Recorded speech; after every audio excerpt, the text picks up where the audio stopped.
Well, good evening, Southeast Texas. Showers and thunderstorms certainly out of the forecast the next several days with dry air and high pressure building in. Your weather highlights over the next several days. Of course, hot, humid and dry weather will continue and it will get hotter. We'll have highs in the mid to upper 90s certainly by the end of the week and the weekend. And we could see some dangerous heat index values. In fact, a good possibility 105 plus coming up by Thursday, Friday into the weekend.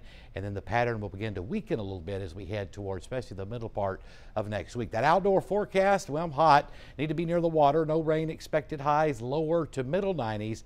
It's south wind helping us out today. It'll be 15, maybe some gusts to 20 coming up for your Wednesday and on into Thursday, by the way. Temperatures will continue to rise over the next several days. That high continues to build. One more day of lower 90s. It looks like some low to mid 90s Thursday.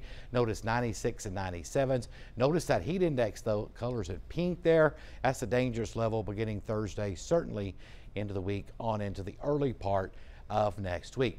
Rain chances, well, they're pretty much out of the forecast, not only next few days, through the weekend, early part of next week, maybe some hope for a late day thunderstorm or two by Wednesday of next week, not this week, next week. 10 to 20% coverage coming up at that time. We'll have to see what the high does. May shift off just a little far enough to the west to give us a few thunderstorms. Now, moisture in the mid-atmosphere is certainly not helping us out either if you want rainfall. Lots of dry air in place. That will continue over the course of the next 6 to 8 days at least. The dry air, most of the moisture to our north. That's where the storm track's at too. The high pressure building in. Storms rotate around that big ridge of high pressure, what we call the ring of fire. That's why the storms have been in North Texas the last couple of days. We're hoping, though, as we head toward the middle part of next week, the high may shift just far enough west southwest where we get a disturbance to come in from the north, maybe even the northeast coming up by the time we get to this time next week, about 7, 8 days away. And yep, good news, Gulf of Mexico's closed. No tropical weather out there anyway.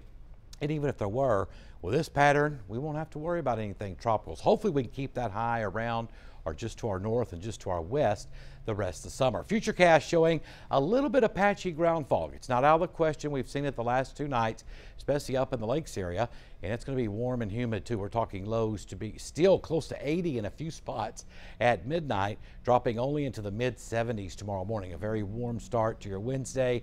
Another hot day tomorrow, but it will be a little bit breezy. The wind helping out a little bit. Could see some gusts up to 20, so high temperatures tomorrow should reach the lower 90s instead of the mid and upper 90s. We'll certainly keep it well under 100 degrees coming up over the next several days. Maybe some 97s coming up by the weekend and early next week. See the 90s, lots of sunshine tomorrow. Call it mostly sunny coming up for tomorrow. Can't rule out, though, a few high clouds from time to time from thunderstorms off to our north and northwest. Coastal marine forecast. Exercise caution, a little bit breezy, but we like this wind this time of the year, up to about 20 knots. Water temperature 84 degrees. Tonight, partly cloudy, warm and humid. Lows mid 70s in the lakes, mid 70s, maybe some upper 70s as well, especially down toward Port Arthur. Tomorrow, about 94 or so in the lakes. Certainly well under 100 for the next few days. Highs only in the low 90s tomorrow. That's just a degree or two above normal for this time of the year, but we will get above normal, as you'll see on the 10-day forecast here. Next 2 days, certainly hot and humid, but the wind helping us out a little bit. Low to mid 90s, lows in the mid to upper 70s. Now, as we head toward Friday and the weekend, notice the temperatures beginning to increase. 96, 97. I don't think we'll hit 100 at this time. Father's Day looks good. Hot, humid, a little bit of breeze out there. And then as we head toward Juneteenth, another hot, humid day. Still no rain through next Monday. Then as we head about a week away, 8 days, 9 days away, maybe a late day shower or thunderstorm, all depending on if that high shifts far enough to the west to give us some disturbances in from the north, maybe even the northeast. Be sure to follow us on Facebook, like us on Twitter, and anything weather 24 hours a day to 12newsnow.com.